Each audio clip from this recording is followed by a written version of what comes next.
We should be good. Okay, and is Cherie Link? We do not see her on there yet. Okay, but she can join at Yes. any time? Correct. All right. Oh, maybe she's here.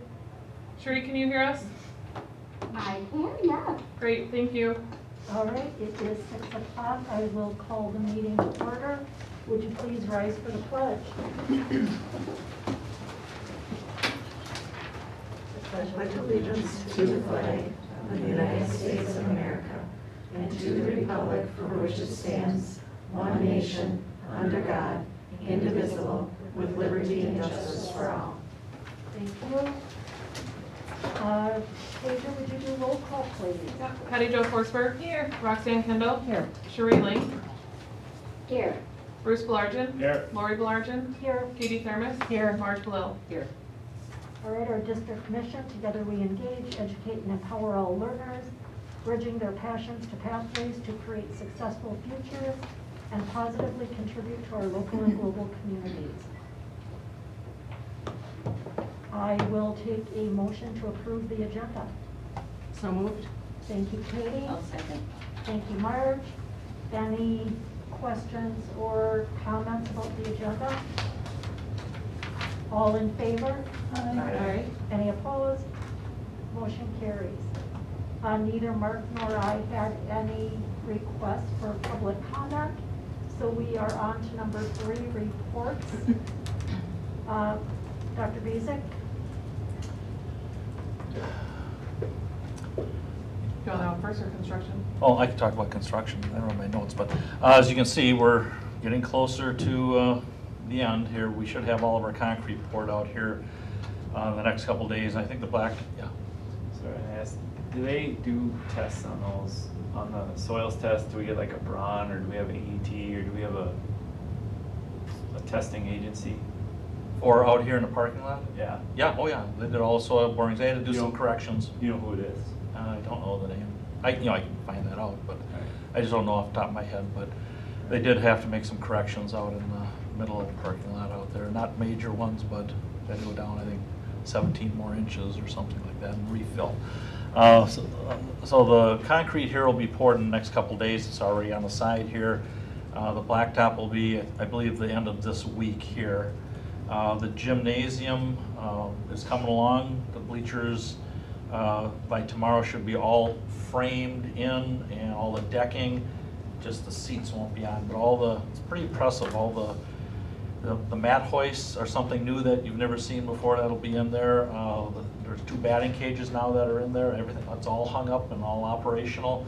So now it's just getting the bleachers finished, and so that will happen, I think Trent said, by the end of this week.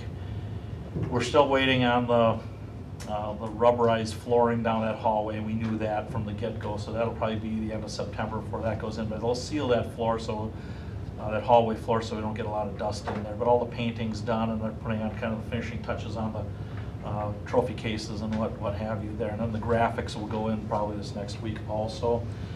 The other big thing that's going on over at the middle school and high school are the exterior door frames have come in. You know, that was a little backlog there.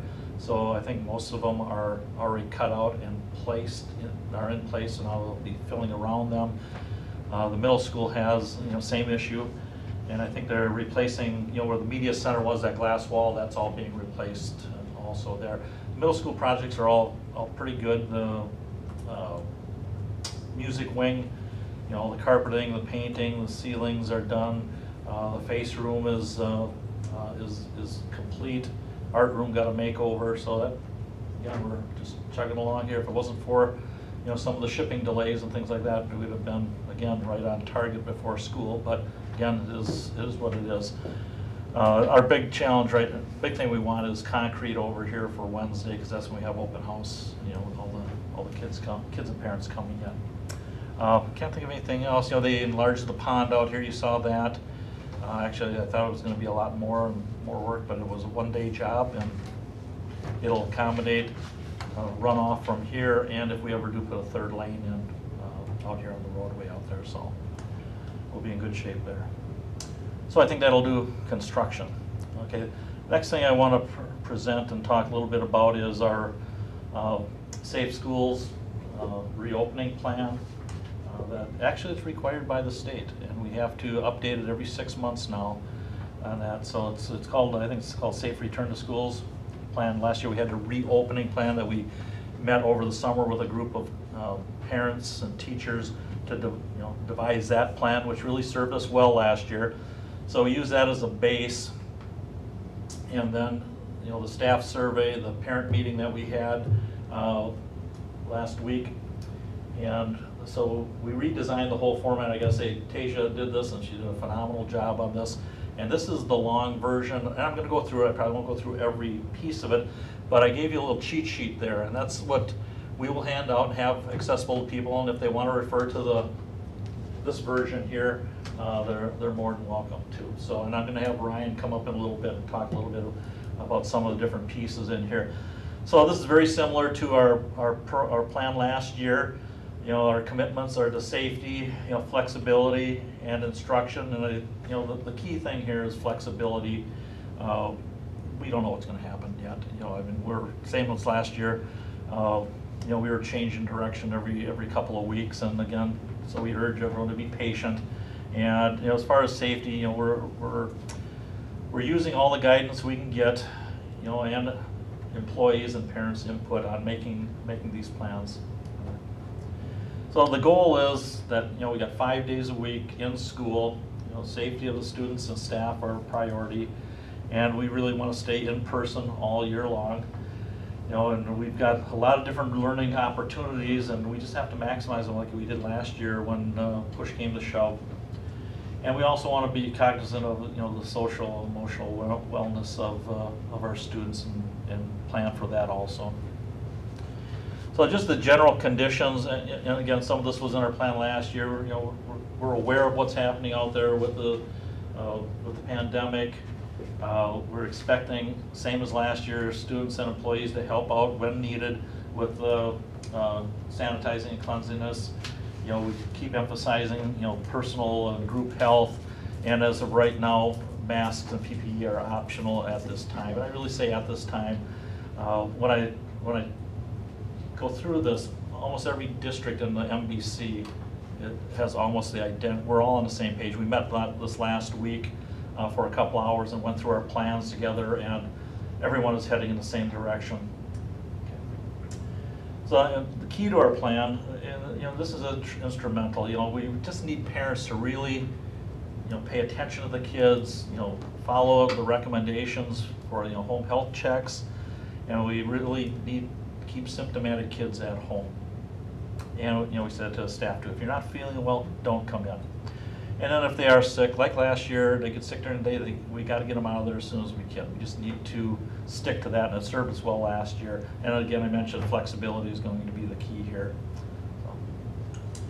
So there's 3 main areas of responsibility here as far as keeping us aware and kind of laying out the direction here. And Ryan and Trent, we're going to be meeting probably every other couple days. That's the nice thing about this district. We see everybody each day.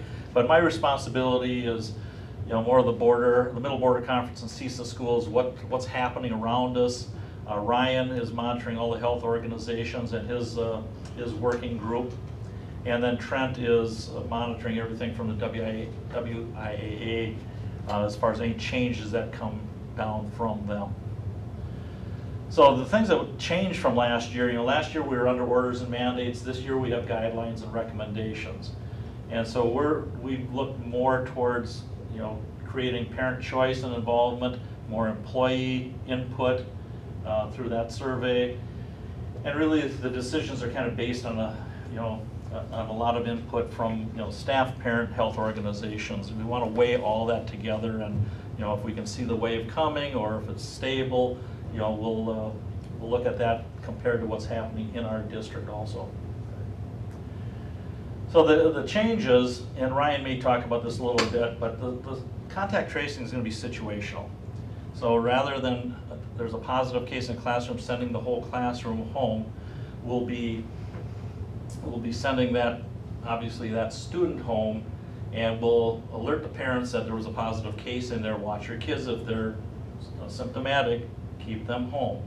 And again, Ryan will take a look at that, talk a little bit deeper on that. And we'll work with the county, they're gonna require different things from us, notifications and what have you, and we'll abide what they require of us.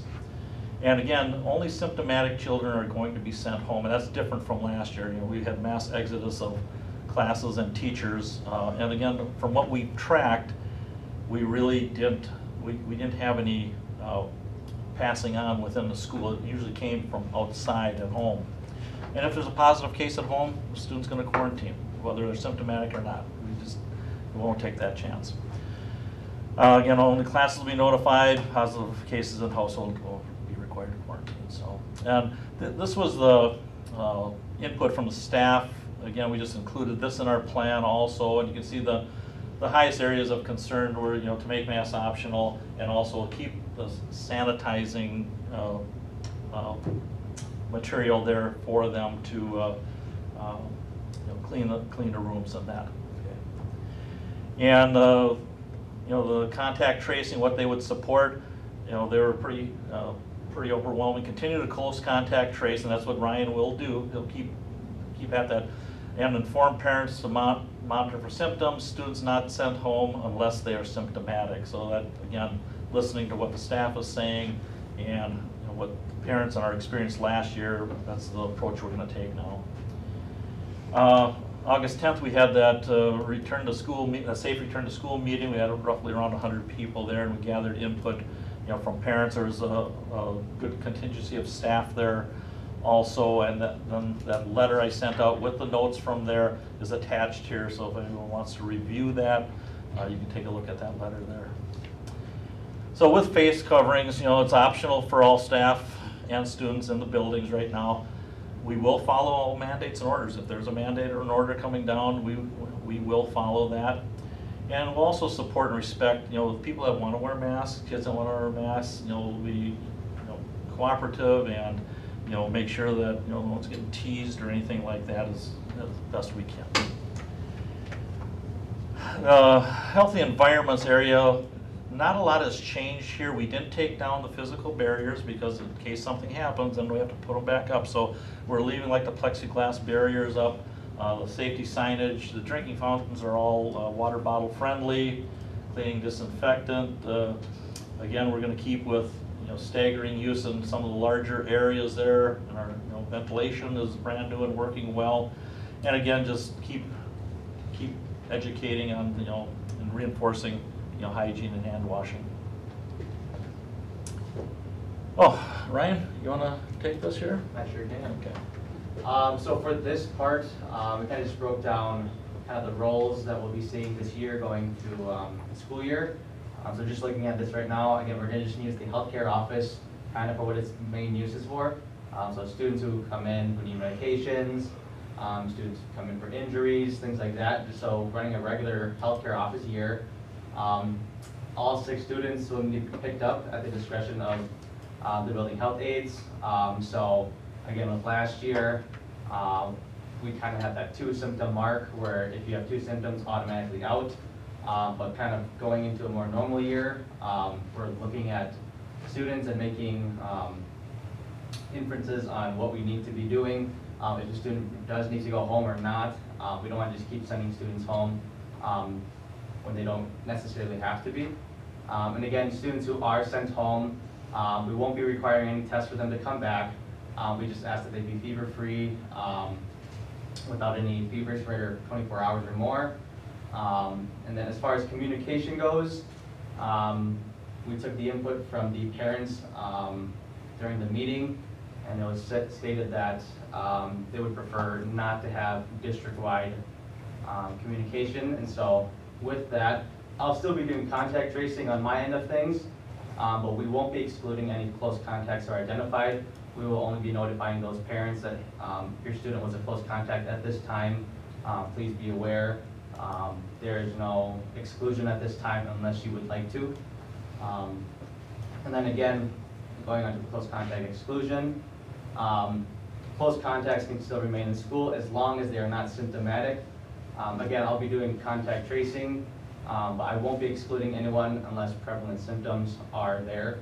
And looking at our numbers last year, if they stay where we were, I don't believe we'll be sending too many students home based on in-school close contacts, so fingers crossed on that one. And then close contacts within the same household. This is kind of based on the county. So if the county finds out about a positive case, they'll do an interview with the positive individual or their families. And then the county will be doing the exclusion part of it. So if we get information from the county where student X needs to be quarantined because the county said so, then we'll pull them. But we as the district will not be calling you and say, we found out your student was a close contact in class, so we will be excluding them as a district. Most of it will be coming from the county exclusion. So we are still following county guidelines, and they will kind of trump whatever our guidelines are or policies are at this time. And then as far as testing goes, we won't, like I said, we won't be requiring any tests or any students will be sent home. We just ask that you keep them home until they feel better and don't have any fevers. And then from the parent meeting, there was a question asked about home test kits made available. And so DHS does offer free home test kits, and they are accurate. So we did put a link on there for anybody who would like to purchase, or not purchase, but order one. Again, they are free. And then the mailing in of the tests are also free, so they'll come prepackaged, and then once you do your test, you can send that back in free of charge. And then the 2021-22 returning to COVID-19 info sheet at the bottom there just kind of goes over different scenarios in the healthcare office related to COVID. If I'm close contact, what do I need to do? If there's somebody in the household that's positive, what do I need to do? So this is just a really good spot to go if you have any questions regarding if I need a quarantine, what do symptoms look like, what are the quarantine criteria, and those are all relayed into this info sheet right here. So that is a good resource for individuals who kind of have more specific questions to kind of look at going forward for this year, starting off. Next one. And then again, vaccinations are not required for staff or students at this time. Like Dr. Bezick said, we are following mandates and orders, and at this time there are no mandates and orders for anybody to require to have the vaccine. Again, CDC, DHS all still highly encourage individuals to get vaccinated, but at this time it is still optional for everyone in the district. Any questions for Ryan on that portion there?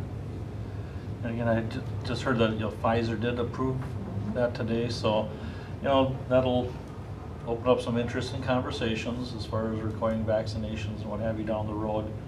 I think there's a lot of tentacles to that piece there, but again, I'm sure we're going to be faced with some conversation on that somewhere. So learning models, basically we're in person. Mark? Oh. Yeah.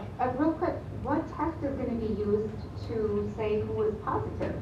Because isn't the CDC stating right now the tests that are out there are not accurate? Yeah, so there's a couple of different tests that they use at the county.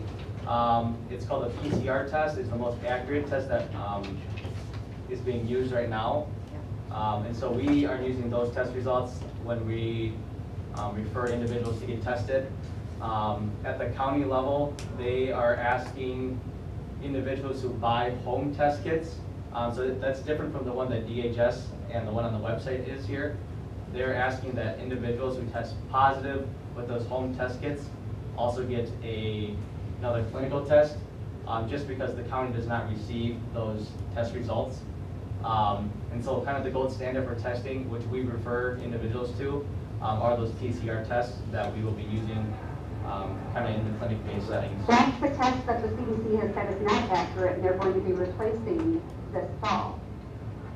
At this time, that's the only one I know of through my county networking. If they do come out with a new gold standard test, then that's kind of the test that we'll refer individuals to. But at this time, the current tests we have are the ones we will be using.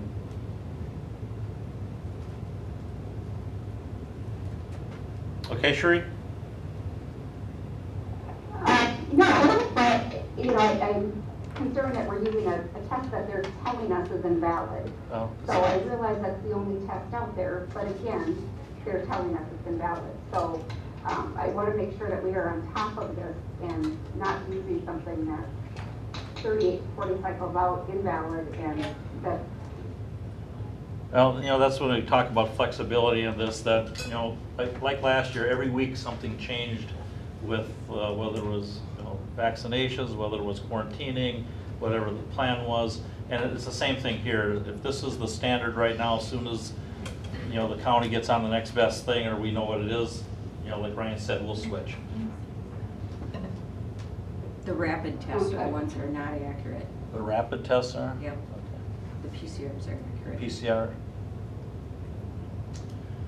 Okay, we'll move on. Learning model is obviously in person. The resources there, we're using Seesaw, Google Classroom. And again, not too much has changed here. And again, in person is our goal, for the year.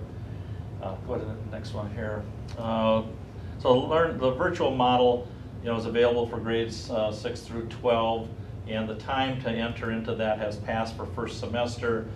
However, and I believe it's in December, they'll be opening it up for second semester use if they want to go to virtual. So, No, this one still? let's see, moving between models. Yeah, and that's what I was just talking about there, that, if they're not in virtual this semester and they want to go into next semester, they sure can. And, last year we were looking at 140 kids there that entered in the virtual program.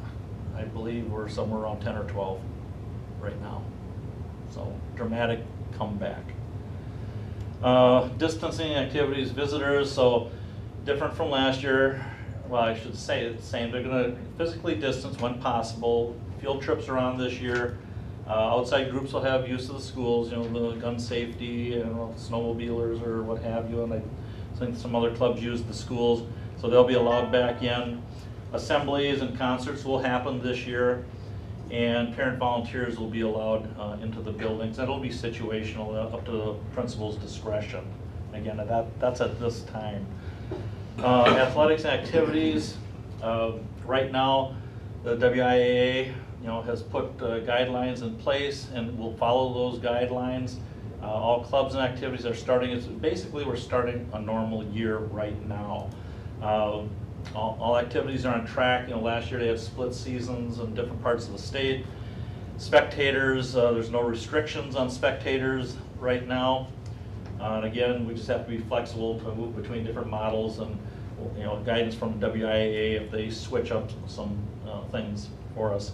Communication, again, Spartan Scoops are our main piece of communication, but we do communicate out through Infinite Campus. Transportation, parents do have the right to transport their kids to and from games if they don't want them riding buses. That's okay. And then all of our events are going to be live streamed like they were last year. Can you Yep. go back a slide, please?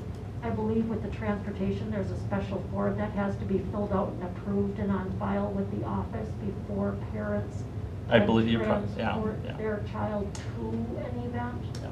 And it has to be parents, it can't be friends of friends of friends, things like that. Transportation, we're going back to pre-COVID with the seating, no assigned seats. However, this is the federal mandate, face coverings are required on all public transportation. We are public transportation. So, masks will be available. If they don't come with one, masks will be available and they'll be expected to wear them on the buses. The buses, they'll be disinfected as they have been here. Special needs, get a hold of Abby if there's any accommodations that need to be made there. And again, the self-transport piece there. This year, free breakfast and lunch all year. Again, we're stressing hand washing before meals. We've got the stations out there, and still physical distancing when possible in the cafeteria. And we still have all the stickers and everything down, and so as long as we're going through this, we're not going to tear them up and have to put them back down. So we're just, being very cautious here. And that's what we have here. Now that's the long version of what we have. What you have in front of you there, and I think you grab some here too, is just kind of the cheat sheet. to reiterate what we have, you know, on the plan here. So anything you see on here that you need to explain or expand on that was confusing at all? I think there's a link to that transportation form for activities and sports. You might want to include that, so parents don't get the wrong idea that they can do it on the spur of the moment without having the permission slips. Write that down there. Mhm. Yeah, that'd be good. Okay. You know, I noticed the one thing, that enrollment wasn't on there today, but, you know, all indications are we're looking like we may be up. So the registration that's been coming in, Sarah's a little worried over with the 5th grade because I think they're up to 27 kids, you know, class right now. So And we talked about that last spring, about maybe needing to go to 5 sections in Yeah. that grade level. So right now, it's, you know, the hard part of that always is that, you know, you're up here, you're down over here, and how do we juggle that? And, you know, when we look budget-wise now, I mean, we can sure do it, but I'm always cautious until we see what walks in the door. Right. Because my experience over the years is, people don't tell you when they leave, and they come the first day, here's my 12 kids, I forgot to register them. And then what do we do? So, you know, we're okay right now, but we want to, you know, that's one thing we're really monitoring is all the class sizes here. And I think JK is bouncing up to some good numbers again too. So I think, you know, when I first came here, I think we were up around 120, and then we've been in the 80s, you know, the last few years. So that's where you really want to see the increases, down at that, you know, lower area there, because you'll have them for 13, 14 years through the system there. 27 in 5th grade is quite a lot. That's, well, again, from where I come from, it's not, but it's, you know, it's what's relevant here, it's getting up there. And so we'll I take a don't look at it. remember what's on our chart. Yeah, and I don't have that in front of me here, so, but, you know, we're watching that close. You know, believe me, the principals are on me all the time. Anytime somebody new walks in the door, you know, what are we gonna do? So I have to referee between them and Dave. What are we gonna do? So, okay, thanks, Ryan.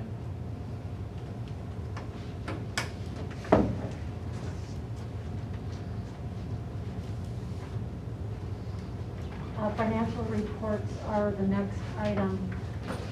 Is Dave going to come in? Did anybody have any questions for Dave on any of the financial reports?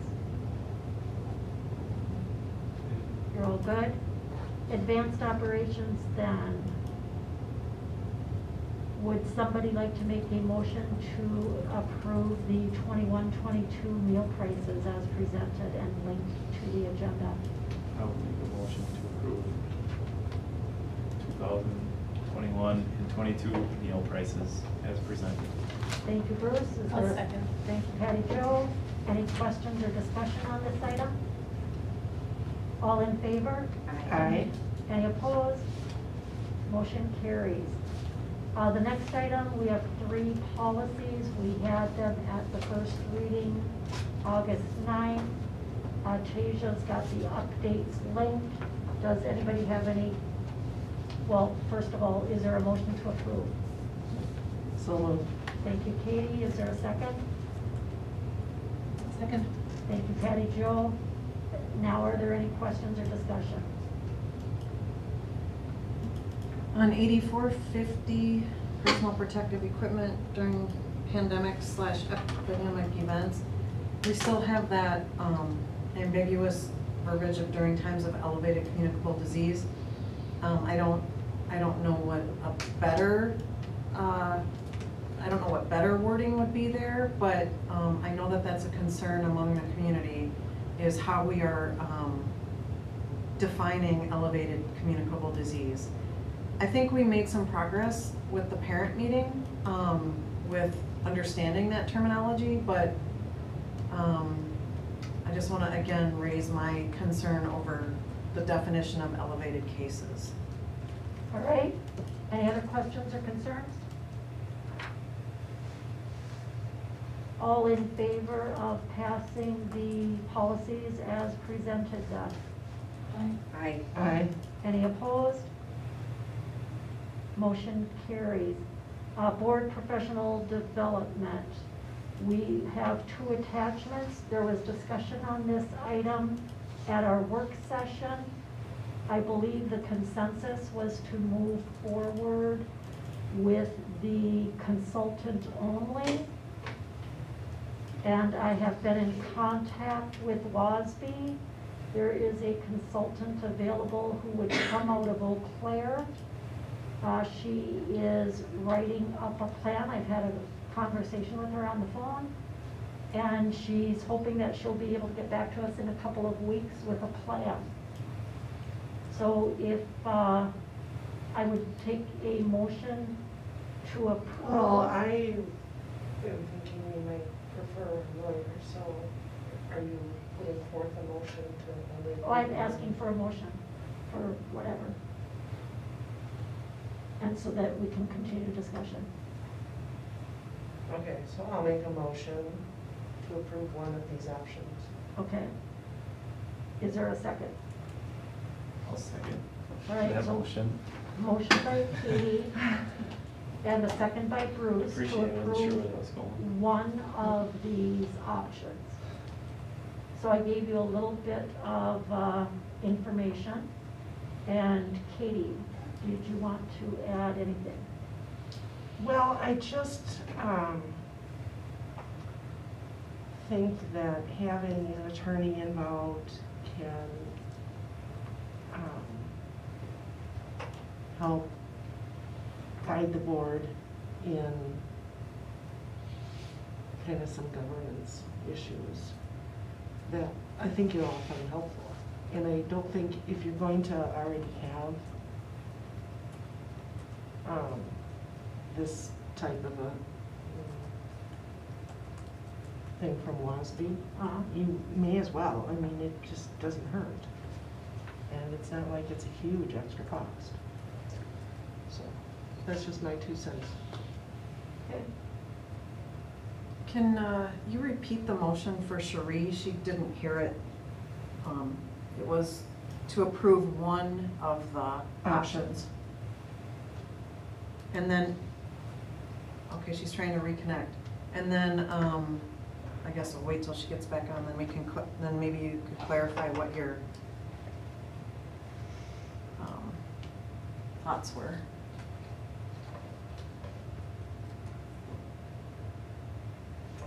Well, there's one plan with just the consultant and one with the consultant and the attorney. And if you look at the services, they're almost identical. Yep. And I don't know how you feel about this, but another option might be the reason the consultant, there's, they have them all over the state who are, so we can get one who's from Eau Claire. The WASB attorneys on staff are all based in Madison.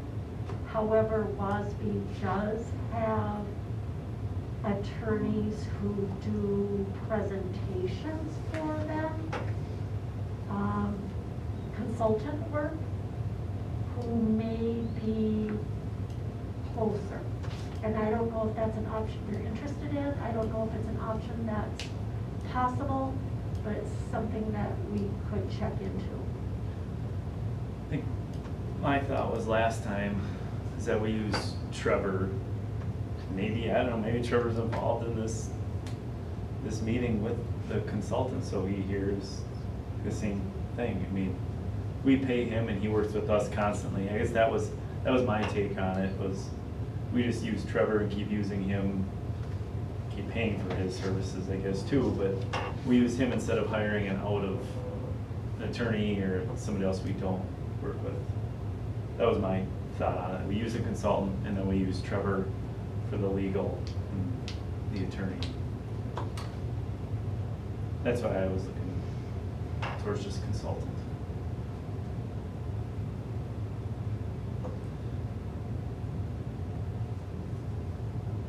So the workshop is like a combination of legal and governance topics. And that's why I think it's beneficial to have, you know, an attorney. That would be my recommendation. Get a So you would bring in somebody lot. separate. What do you think about bringing Trevor into that? So he hears and he's on the same page we are. We can maybe ask him. Well, I think if we can get a lawyer from Wisconsin who may be cheaper because they're contracted through WASB, it does not hurt.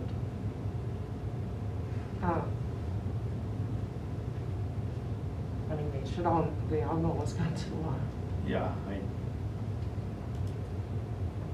That's just I would recommend it, but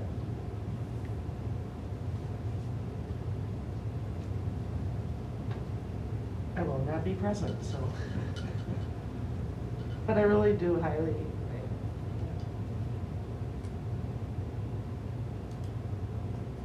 Anybody else have opinions? Yeah. I You know, think having the WASB person, I'm sorry. It really, I think it really depends on what direction you want the professional development to go. If it's, you know, what you're looking for. If you're looking for some really hard legal advice and the ideas, then obviously have a lawyer. But if you're looking at team building and things like, you know, things like that, you really don't need a lawyer for that. But so it really depends what you're looking for.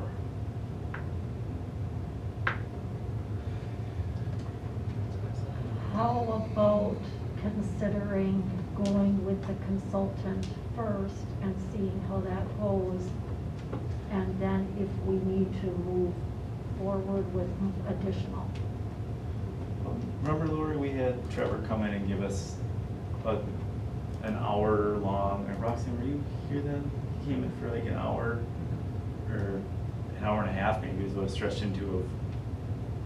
And he still went through maybe half of the information, and he gave us the rest of the information, but then he said, you know, we could get him on again. Again, I just keep going back to him as that he's always with us anyway.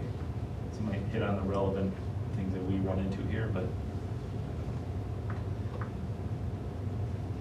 yeah, I agree with you on that one, Lori. It's consultant for now.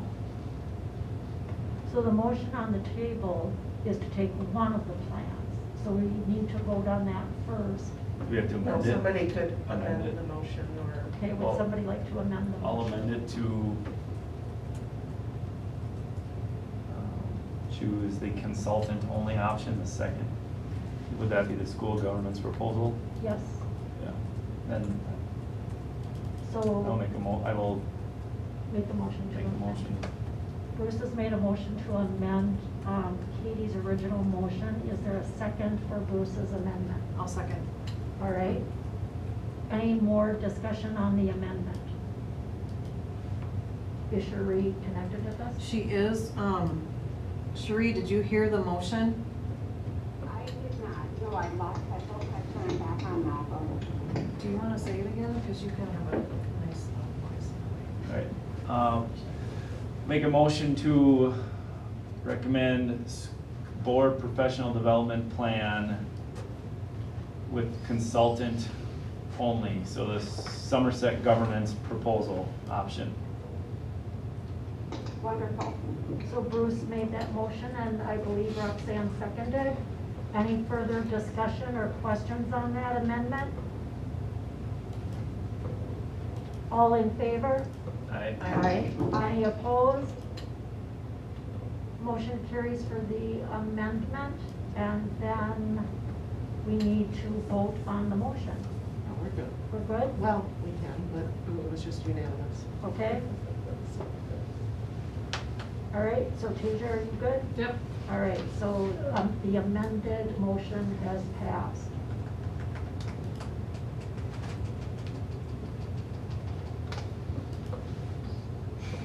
Consent agenda. I'll make a motion to approve consent agenda 5A, numbers 1 and 2, with the highlighted changes to the minutes. For July 26th, it was just a matter of changing the word large to larger in once around the table.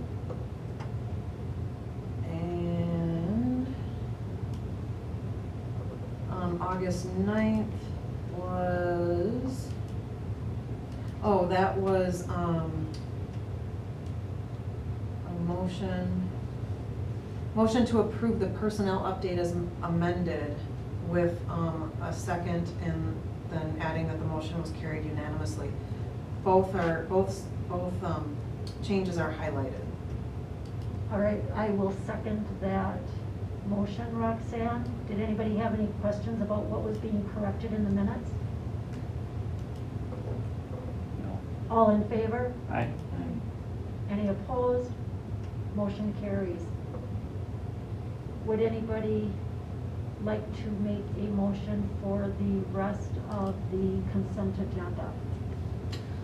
I'll make a motion to approve 5D, 1C, 1 and 2, and D1. A second.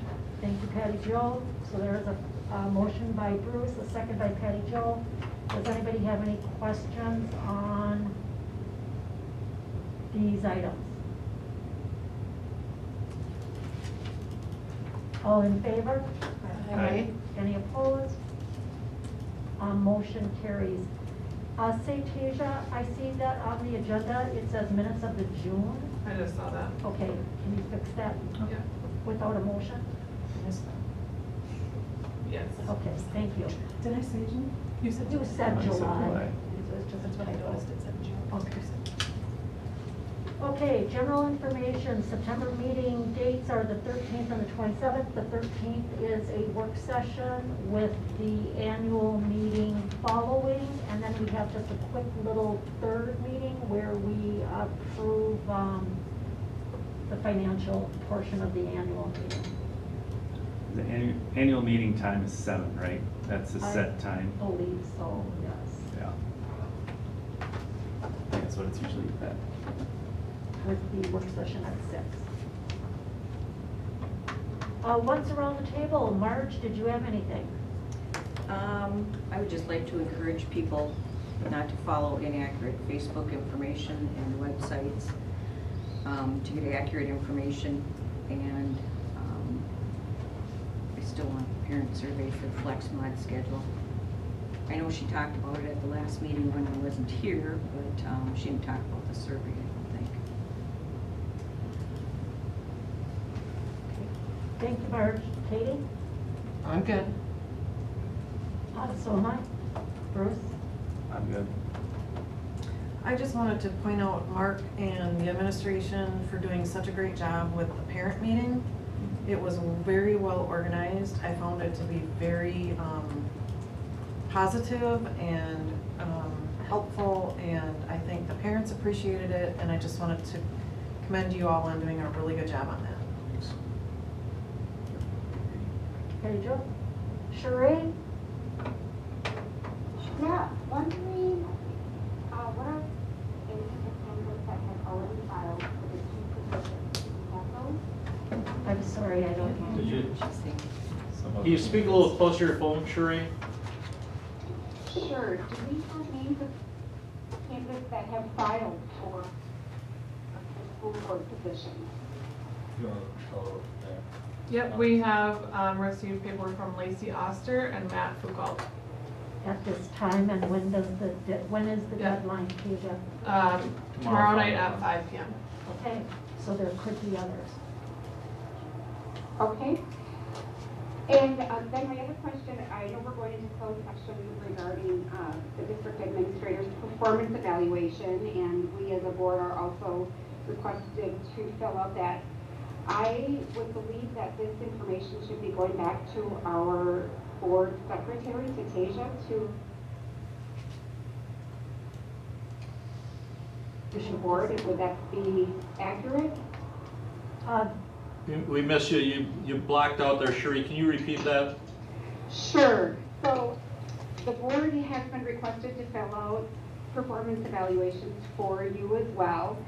Wouldn't Tasia, our board secretary, to put all of the information together for us Our, from the board members? our past practice has been to send it to the board president, and that has been the practice since before I was president as well, Sheree.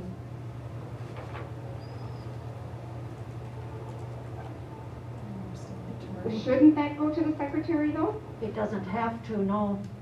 And there's some confidentiality stuff that, that's why I think it goes to the president. It has for my entire time on the board. But she would be receiving information about her direct supervisor, so there'd be a confidentiality issue there. That's why. Mark, have you seen anything different? Or have you all seen it go to the board president, or have you seen it go to? Well, in my past life, it always went to the board secretary, but that, it's whatever you want to Marie always did it to her though, right? When I do. always sent it to I can't Marie. remember if she did it or Yes. if she worked on it together. And Nancy, Nancy did it to her also.